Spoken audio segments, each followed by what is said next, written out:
কংগ্ৰেছৰ মিত্ৰতাত আউল লাগিছে তিনি গগৈৰ কথাবোৰ নিমিলা হৈছে আমি ব্ৰেকিং নিউজৰ সেই তথ্যটো জনাব বিচাৰিছোঁ ব্ৰেকিং নিউজ হিচাপে নিৰ্বাচনৰ প্ৰাক্ষণত পুনৰ বিৰোধী ঐক্য গঠনত জটিলতা আহিছে কংগ্ৰেছৰ স্থিতিক তীব্ৰ সমালোচনা কৰিছে অখিল গগৈয়ে গুৱাহাটীত মিত্ৰতাক লৈ অনুষ্ঠিত হ'বলগীয়া বৈঠক বাতিলক লৈ অখিলৰ খং উঠিছে গুৱাহাটী যেহেতু এখন বৈঠক হ'ব লগা হোৱা কথা আছিল সেই বৈঠকখন বাতিলক লৈ অখিলৰ খং উঠিছে মিত্ৰতাৰ বাবে আকৌ কৈছোঁ মিত্ৰতাৰ বাবে অখিলক দৌৰাই ফুৰাইছে কংগ্ৰেছে আকৌ কৈছোঁ অখিল গগৈক দৌৰাই ফুৰাইছে কোনে দৌৰাই ফুৰাইছে কংগ্ৰেছে আমি এই কথাকেইটা এই মুহূৰ্তত জনাব বিচাৰিছোঁ কি হৈছে নিৰ্বাচনৰ প্ৰাক্ষণত বিৰোধী ঐক্য গঠনত জটিলতা দেখিবলৈ পোৱা গৈছে আমি ব্ৰেকিং নিউজ হিচাপে জনাব বিচাৰিছোঁ কংগ্ৰেছক তীব্ৰ সমালোচনা কৰিছে অখিল গগৈয়ে গুৱাহাটীৰ মিত্ৰতাক লৈ অনুষ্ঠিত হ'বলগীয়া বৈঠক বাতিলক লৈ অখিলৰ খং উঠিছে মিত্ৰতাৰ বাবে অখিলক দৌৰাই ফুৰিছে কংগ্ৰেছে শেহতীয়াকৈ বিৰোধী ঐক্য গঠনৰ আলোচনাৰ দায়িত্ব দিয়া হৈছিল ভূপেন বৰাক কিন্তু ভূপেন বৰাৰ সৈতে ৰকিবুল হুছেইনৰো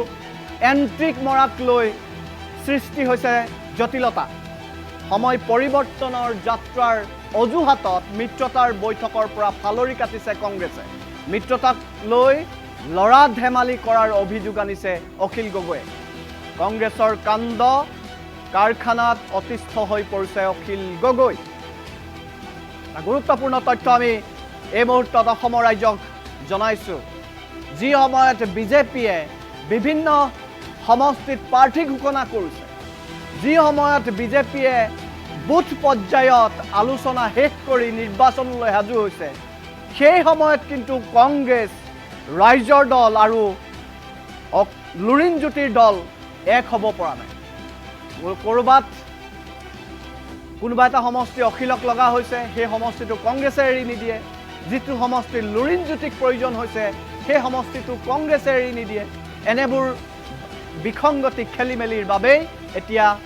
মিত্ৰতাত আউল লাগিছে অখিল গগৈৰ মন্তব্যটো শুনাই ল'ব বিচাৰিছোঁ অখিল গগৈ কি কৈছে অখিল গগৈয়ে কংগ্ৰেছৰ স্থিতিক লৈ অসন্তুষ্টি প্ৰকাশ কৰিছে বৰা ডাঙৰীয়াই আমাক ক'লে যে আজি 1 বজাত 13 ফেব্ৰুৱাৰীৰ 1 বজাত আমাক নিমন্ত্ৰণ কৰিছিলে তো সেইকাৰণে আমি 12 তাৰিখ 13 তাৰিখ আৰু 14 তাৰিখৰ আমাৰ ৰাইজৰ দলৰ সকলো নিৰ্বাচনী বৈঠক যিমানবিলাক নিৰ্বাচনী মিটিং আছিলে সববিলাক আমি স্থগিত কৰি দিছিলোঁ নাকচ কৰি দিছিলোঁ আৰু সেই আটাইবিলাক আমি মিটিং চিটিং বন্ধ কৰি কালি 12 তাৰিখৰ দিনা আমি জৰুৰীভাৱে কৰ্ণধাৰ বৈঠক বহুৱাই আমাক যি 15টা সিটৰ আমি কথা কৈ আছোঁ বা কংগ্ৰেছ দলৰ লগত আলোচনা চলি আছে সেই সিট সম্পৰ্কে আমি এটা সঠিক সিদ্ধান্ত গ্ৰহণ কৰিছিলোঁ আমি সকলোৱে মিলি এইবাৰ আশা প্ৰকাশ কৰিছিলোঁ যে 12 তাৰিখৰ দিনা আমাৰ চূড়ান্ত বুজাবুজি সমাপন হ'ব কাৰণ ইয়াৰ আগলৈকে দেৱব্ৰত শইকীয়া ডাঙৰীয়াৰ দিনত সময়খিনিত যিখিনি কথা পাতিছিলোঁ সেইখিনিও পজিটিভ কথা আছিলে গৌৰৱ গগৈ ডাঙৰীয়াৰ লগত যিখিনি কথা পাতিছিলোঁ এই কাজিৰঙাতে পাতিছিলোঁ আৰু সেইখিনিও খুব পজিটিভ আছিলে কিন্তু মাত্ৰ কেইটামান সিটক লৈ আমাৰ আলোচনাক লৈ কথা বাকী আছিলে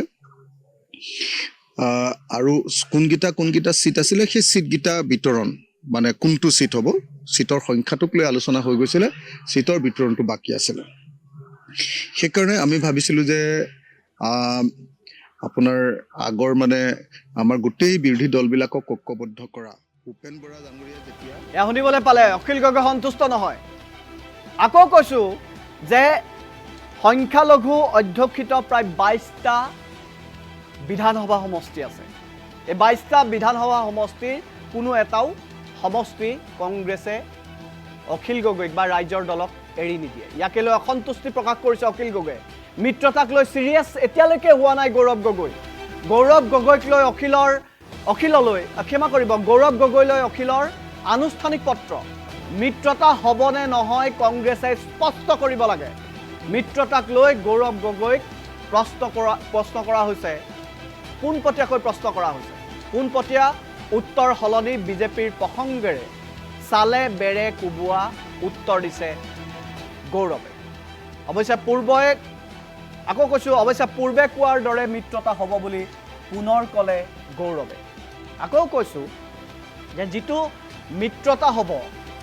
সেই 22টা বিশেষ সমষ্টি, বিশেষকৈ জলেশ্বৰ, গৌৰীপুৰ, যিকেইটা নামনি অসমৰ যিকেইটা গুৰুত্বপূৰ্ণ সমষ্টি, যিকেইটা সমষ্টিত কংগ্ৰেছৰ স্থিতি ভাল, কংগ্ৰেছে সেই ইনেও সংখ্যালঘু ভোটাৰক লৈ পেলাই ৰাজনীতি কৰে। কাৰণ সংখ্যালঘু ভোটাৰ কংগ্ৰেছৰ পক্ষত আছে, মিয়াৰ ভোট কংগ্ৰেছৰ হাতত আছে বুলি বিজেপিয়ে অভিযোগ কৰি আছে। আৰু এনে সময়তে অখিল গগৈ ভাবিছে যে সেই 22টা সমষ্টি যদি মই 22টা সমষ্টিৰ ভিতৰত যদি 10টা সমষ্টিৰ মিত্ৰতাৰ বাবে তেওঁলোকক এৰি দিওঁ তেনেহ'লে আমাৰ লষ্ট হ'ব। সেইবাবেই বিষয়টোক লৈ বিশেষ চিৰিয়াছ নহয় গৌৰৱ গগৈ। গৌৰৱ গগৈ আজিৰ দিনটোত কি মন্তব্য কৰিছিল সেই মন্তব্য এই মুহূৰ্তত শুনাব বিচাৰিছোঁ। যিহেতু সমাগত কিছু কথা মাজতে চলি আছিল, কিন্তু মই জনামতে যিহেতু বিধানসভা সমাগত যাত্ৰাও চলি আছে আৰু বিভিন্ন মানুহবোৰ বিভিন্ন ঠাইত আছে, টাইমিংটো মিলোৱাত ক'ৰবাত অসুবিধা হ'ল। যিয়ে নহওক এইটো শুনিবলৈ পালে প্ৰত্যেকে নিজৰ লাভৰ বাবে অংক কৰিছে। কংগ্ৰেছে যেনেধৰণে অংক কৰিছে তেনেধৰণে ৰাইজৰ দলেও কৰিছে, তেনেধৰণে লুৰিণ জ্যোতিৰ দলেও কিন্তু অংক কৰিছে। প্ৰত্যেককে সেই সংখ্যালঘু সমষ্টিকেইটা লাগে য'ত তেওঁলোকৰ লাভ হয়, খুব কম কষ্টতে সেই সমষ্টিকেইটা তেওঁলোকৰ অধীনলৈ আহিব পাৰে, তাৰ বাবে প্ৰত্যেকে অংক কৰিছে আৰু সেইবাবেই গোটেই বিৰোধী ঐক্যত আউল লাগিছে। আন এটা কথা জনাব বিচাৰিছোঁ, বিৰোধী ঐক্য গঠনক লৈ কটাক্ষ কৰিছে দিলীপ শইকীয়াই। ৰকিবুলক অন্তৰ্ভুক্ত কৰাক লৈও মন্তব্য ৰাজ্যিক বিজেপিৰ সভাপতিগৰাকীৰ। মিয়াক বাদ দি আগবাঢ়িব নোৱাৰে কংগ্ৰেছ দল। ৰকিবুলক বাদ দি কোনো সিদ্ধান্ত গ্ৰহণ কৰিব নোৱাৰে কংগ্ৰেছে। এই মন্তব্য শুনাই বিশেষ আধা ঘণ্টাৰ পৰা মই মন্তু কুমাৰ শইকীয়াই বিদায় লৈছোঁ। পৰৱৰ্তী বাবতৰ বাবে চাই থাকিব আছাম টক্স। ধন্যবাদ। কংগ্ৰেছ বুলি ক'লে ৰকিবুলক বাদ দি অসমত কংগ্ৰেছ তেওঁলোকে ভাবিব নোৱাৰে। অৰ্থাৎ মিয়াৰ ভোট বা মিয়াৰ তুষ্টিকৰণ বাদ দি কংগ্ৰেছে ইয়াৰ ওপৰত 1 চেণ্টিমিটাৰো আগবাঢ়িব নোৱাৰে। গতিকে কংগ্ৰেছৰ এইটোৱেই আটাইতকৈ ডাঙৰ এটা তেওঁলোকৰ সন্মুখত অহা প্ৰত্যাহ্বান বুলি ক'ব লাগিব আমি আজিৰ দিনটোত, যে খিলঞ্জীয়া মানুহ বা এই গোটেই ঘটনাৰাজিত গৌৰৱ গগৈ ডাঙৰীয়াৰ পাকিস্তান ভ্ৰমণ, কালি আমি বিভিন্নজনৰ বক্তব্য শুনিছোঁ, কেপ্টেইন জিন্তু গগৈৰ মাতৃয়ে যিদৰে দুখ আৰু ক্ষোভ প্ৰকাশ কৰিছে।